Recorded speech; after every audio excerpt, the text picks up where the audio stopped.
Hallo Freunde, herzlich willkommen zu meinem ersten Toy Haul Video 2024.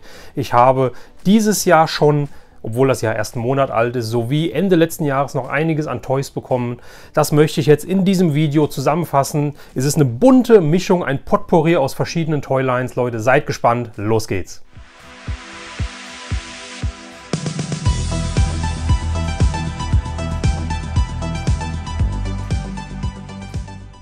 Ja Leute, vielleicht habt ihr es gemerkt, ich stehe nicht, ich sitze. Ich mache es vielleicht abwechselnd. Ja, ich habe mir eure Kommentare durchgelesen. Ja, viele haben gesagt, dass es im Sitzen angenehmer ist zu schauen. Ja, andere haben mir Zuspruch gegeben, dass das Stehen toll ist, dass es ein bisschen Abwechslung ist. Ich mache es so jetzt, wie es mir passt, wie ich am Tag gelaunt bin, ja, ob ich noch ein paar Stehstunden brauche oder nicht. Heute sitze ich tatsächlich für euch wieder, ja, nicht auf meiner Couch, sondern auf einem Bürostuhl, habe es mir hier bequem gemacht und möchte euch jetzt in die Welt der verschiedenen Toylines, der verschiedenen Toys entführen, die sich die letzten Tage bei mir angesammelt haben. Wie gesagt, wie schon im Intro erwähnt, es gibt eine, ja, bunte Vielfalt an verschiedenen Toylines. Und ich möchte anfangen mit etwas, was ich auf eBay entdeckt habe. Ich habe eine Figur da gesehen, die war mir kein Begriff. Ich habe nichts mit dem Titel dieser Figur anfangen können. Habe einen Preisvorschlag geschickt für diese Figur. Dieser wurde akzeptiert. Ich habe die bekommen und dachte, toll, ich habe eine neue Figur. Es ist eine ausgepackte Figur, keine Mock, keine original verpackte. Ich dachte mir, ich habe eine tolle Figur, so in Größe der Vintage Star Wars Figuren, so 3,5, 3,75 Zoll, sage ich mal, also so 10 cm oder wie auch immer, ja, die ich dann halt schön in meine Toylines integrieren kann. Dann kam ein Paket und ich dachte mir, boah, das ist aber gut eingepackt und gut ausgefüllt, sage ich mal, ja, für diese kleine Figur. Und dann habe ich, was soll ich sagen, das Paket aufgemacht und dann habe ich hier jemanden bekommen und eine ziemlich große Figur. Und zwar ist das eine Figur aus den 90er Jahren von der Firma Tara Toys. Wird wahrscheinlich Terra oder wie auch immer ausgesprochen. T-A-R-A Toys. War mir bis dato kein Begriff, kenne ich nicht. Ist von 1993 und die Reihe nennt sich Street Force. Ja, also Street Force Figuren. Es gab nach Recherchieren gab es dann 3 Stück davon, von diesen großen Trümmern hier. Also die ist echt Wahnsinn. Auf dem Bild hat man das nicht gesehen. Es war auch in der Beschreibung nicht ersichtlich. Es war keine Größe angegeben. Ich gehe davon aus, dass die auf dem deutschen Markt nie erschienen sind. Wenn ihr die doch mal hier gesehen habt, dann schreibt es in die Kommentare natürlich. Lasst es mich wissen. Und diese große Figur, der hat normalerweise noch Waffen dabei. Die fehlt hier. Das ist nur die nackte, in Anführungsstrichen, Figur. Aber trotzdem, ich finde ihn total toll. Er ist sowas von unbeweglich. Er kann die Arme bewegen, hoch und runter. Der Kopf ist hohl. So sieht er auch aus so ein bisschen.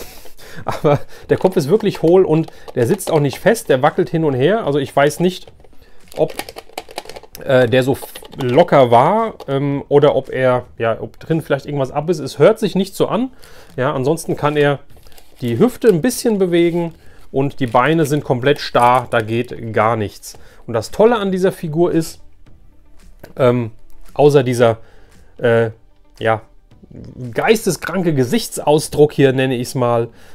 Das Tolle an der Figur ist, ich hoffe, man sieht es auch gut, dass er Batterien hat. Hier hinten das Fach. Das Fach habe ich jetzt hier vorne liegen, habe ich ganz vergessen gehabt. Also der ist komplett.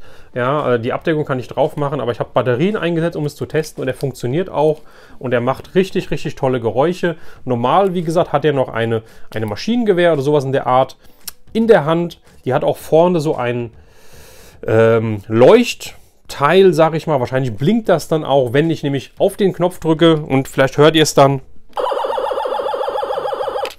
Einmal, zweimal, dreimal, viermal und noch mehrere.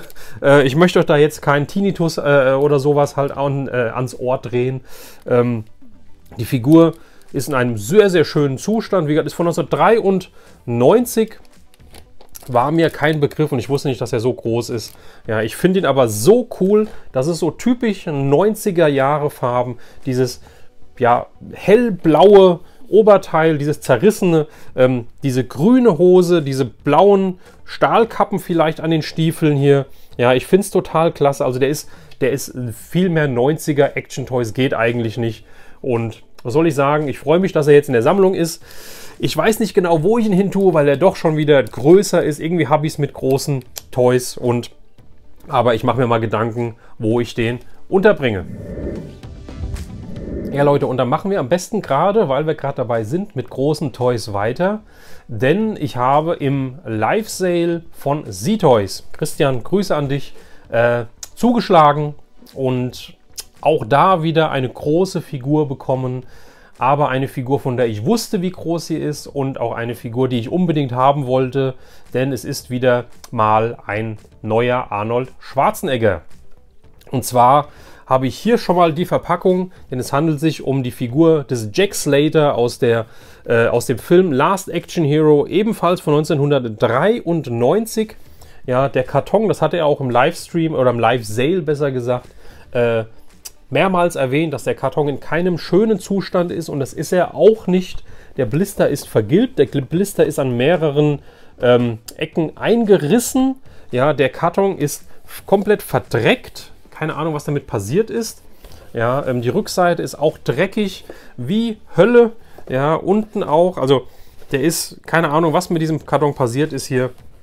Aber ich habe den Karton erstmal dabei und mir ging es ja natürlich immer schön, wenn der Karton dabei ist, aber die Figur war ja schon ausgepackt und mir ging es hier um diesen Prachtkerl, um Arnold Schwarzenegger als Jack Slater aus dem Film Last Action Hero, ebenfalls von 1993. Und wenn ich eben noch gesagt habe, ich weiß nicht genau, wohin ich mit dem anderen soll, dann könnte es hier vielleicht auch ein Gegenspieler von Arnold sein. Ich hoffe, das kriegt man so aufs Bild, denn das könnte wirklich gut passen. Arnold ist noch einen ganzen Kopf größer, aber die könnten sich mal miteinander anlegen. Was meint ihr? Finde ich richtig cool. Ja, und diese Arnold-Figur ebenfalls. I'll be waiting. Piece of cake. Heads up. Big mistake. Kann sprechen, hat hier hinten einen Lautsprecher, hat 4 Knöpfe, die unterschiedliche Wörter oder Sätze von Arnold aus dem Film preisgeben. Ja, ich finde es richtig cool. Dieser Kerl ist auch ein sehr, ja, eingeschränkte, von der Bewegung her sehr eingeschränkte Figur. Ich kann den Hals, oh Gott, also ja, ich kann die Hüfte auch drehen. Ich kann den Hals ein wenig drehen. Ja, ich kann die Arme hoch und runter machen und das war's, denn die Beine sind nicht beweglich, die Beine sind fest.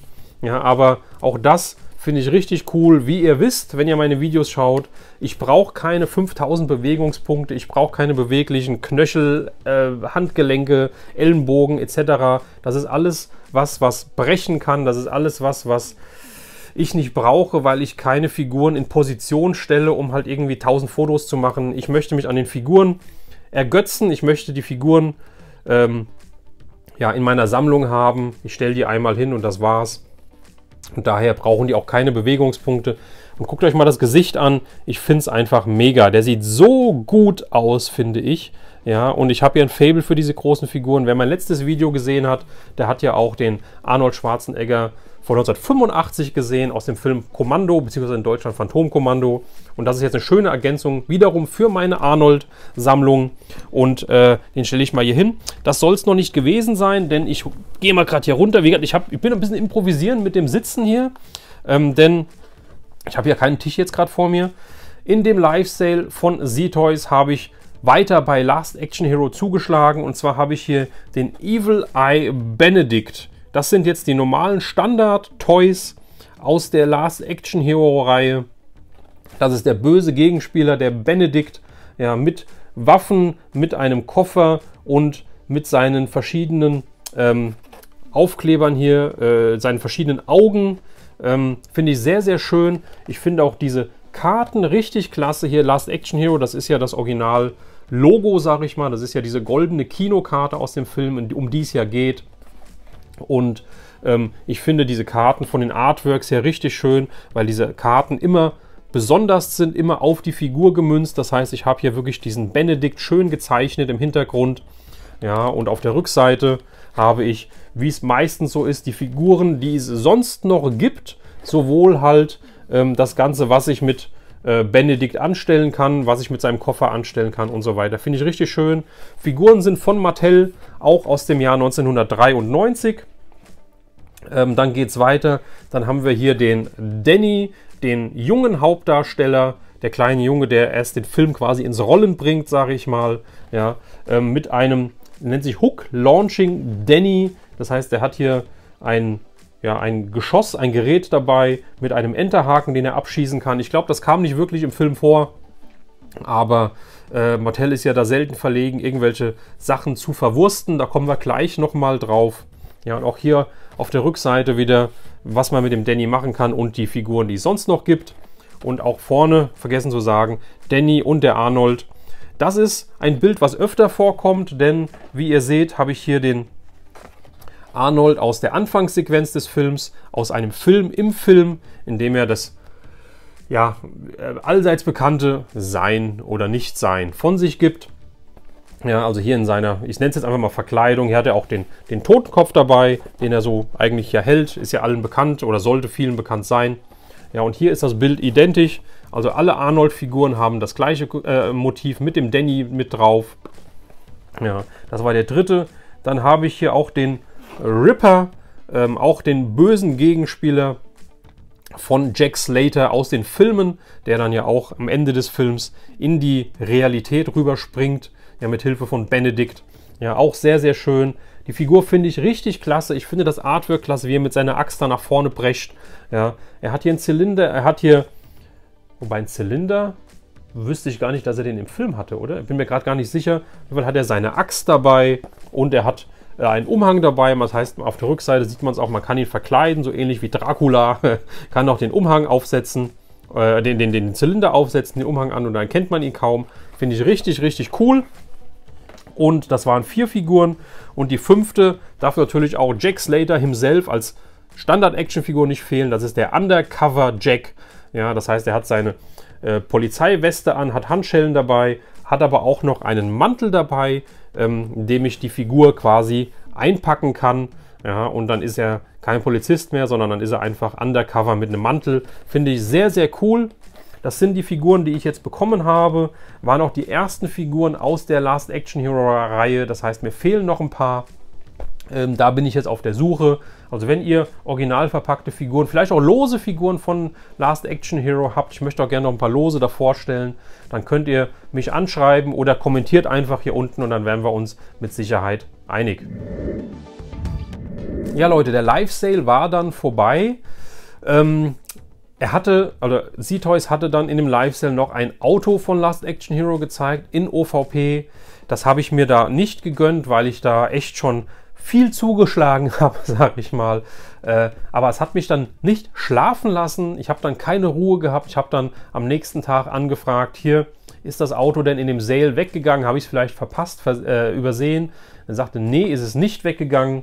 Und dann habe ich gesagt, hier, das hätte ich noch gerne. Vielleicht wären wir uns da einig. Und wir sind uns einig geworden. Und hier habe ich den Evil Eye Roadster aus dem Film Last Action Hero, beziehungsweise zur Toyline Last Action Hero, weil in dem Film ist der, glaube ich, auch nicht vorgekommen.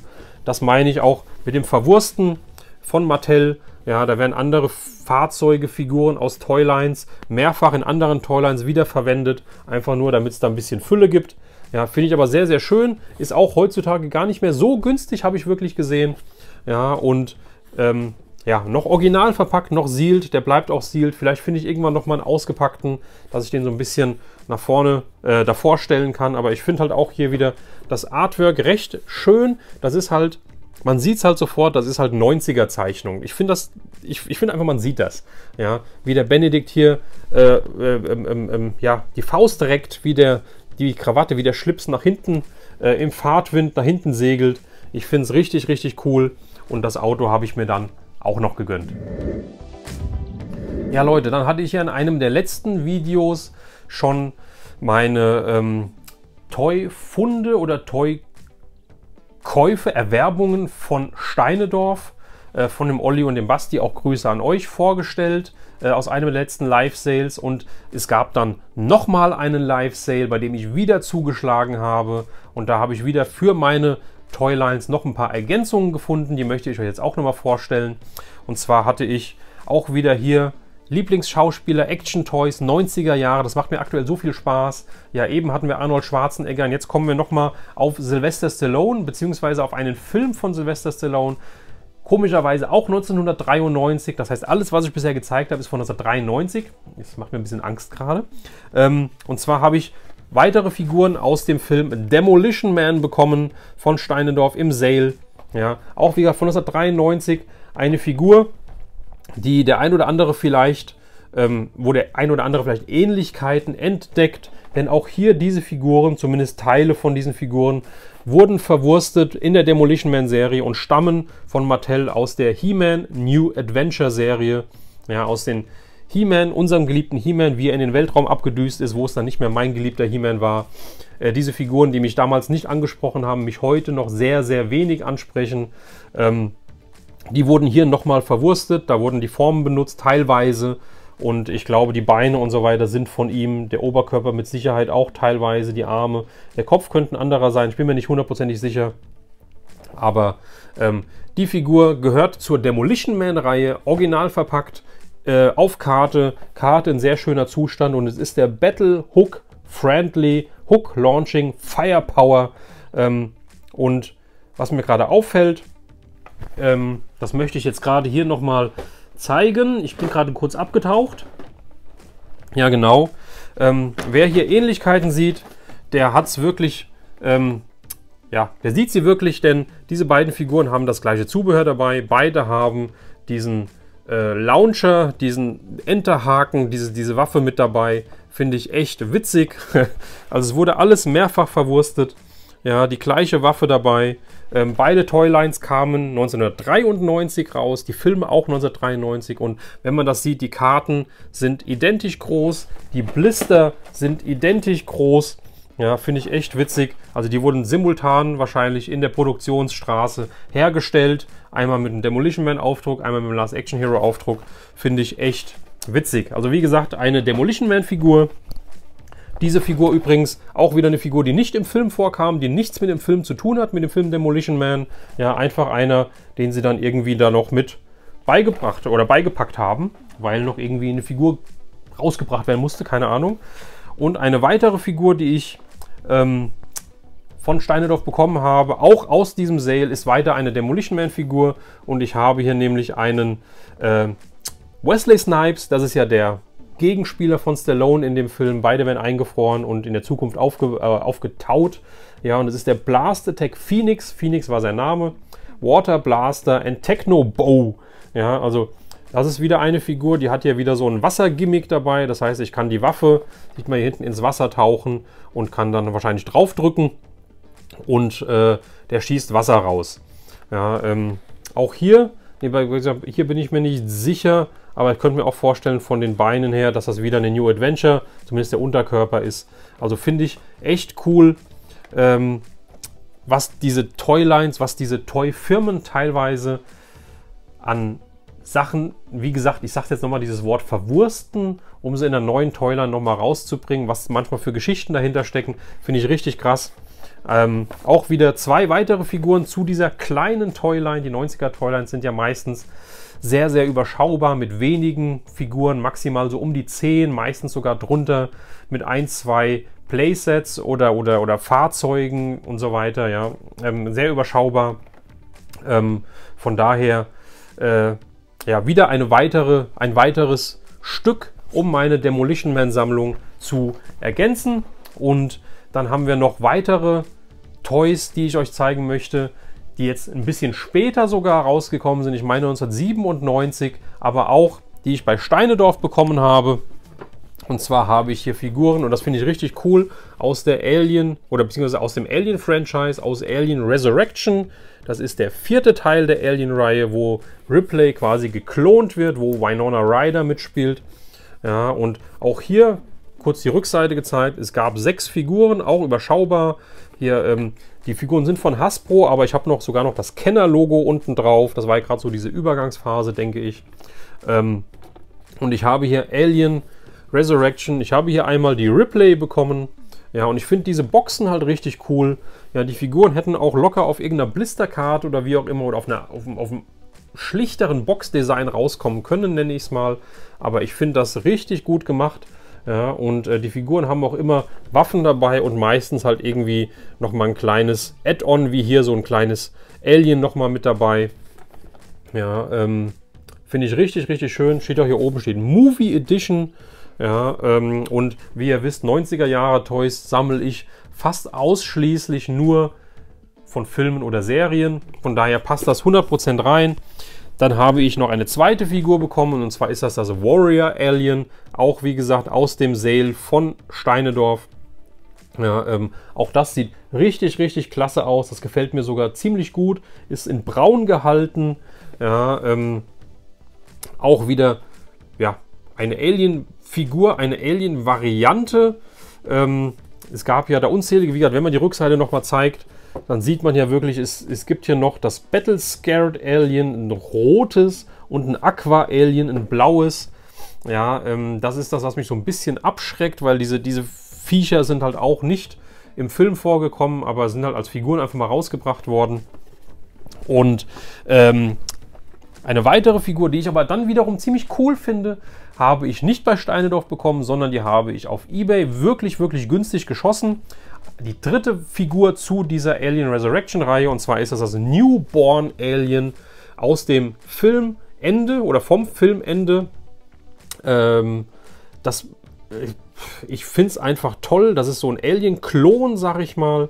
Ja, der halt wirklich echte Augen gehabt hat, der mir im Film so ein bisschen leid getan hat, sogar damals, weiß ich noch, ich habe den 97 oder was Anfang 98, ich weiß nicht, wann der Film bei uns rausgekommen ist, in den USA auf jeden Fall 97, wie die Figuren, den habe ich damals im Kino gesehen, das weiß ich noch, ja, und habe mich am Ende echt ein bisschen, ja, fast schon Tränen oder fast schon feuchte Augen, also ich bin sentimental geworden, wie ich dieses arme Alien da verzweifelt kämpfen gesehen habe. Also 3 Stück. Das heißt, ich habe schon 3 Stück von 6 bekommen. Die anderen fehlen mir noch, auch wenn es das Aqua Alien, das Battle Scared Alien zum Beispiel nicht in dem Film gab. Soweit ich weiß, möchte ich die trotzdem noch haben. Das heißt auch wieder hier der Aufruf, wenn ihr die haben solltet in OVP, dann lasst es mich einfach wissen und dann wären wir uns mit Sicherheit einig. Hier ist übrigens noch der Facehugger dabei, ja, in einer ziemlich großen Größe, muss ich sagen. Ist ein bisschen überdimensioniert, finde ich. Aber trotzdem richtig, richtig cool. Ja Leute, das waren meine Neuheiten, mein Toy Haul 2024, mein erster. Ja, es sind weitere Toys im Zulauf, also ich habe echt zugeschlagen, muss ich sagen. Da kommt demnächst noch weiteres, das möchte ich natürlich euch auch nicht vorenthalten. Und wenn euch das Video gefallen hat, dann freue ich mich natürlich über einen Daumen nach oben und solltet ihr noch kein Abonnent sein, dann lasst doch ein Abo da, wenn euch das Video gefallen hat und schaut auch mal in meine anderen Videos rein. Und dann würde ich sagen, wir sehen uns hoffentlich beim nächsten Video oder Livestream. Macht's gut, euer Retro Raune.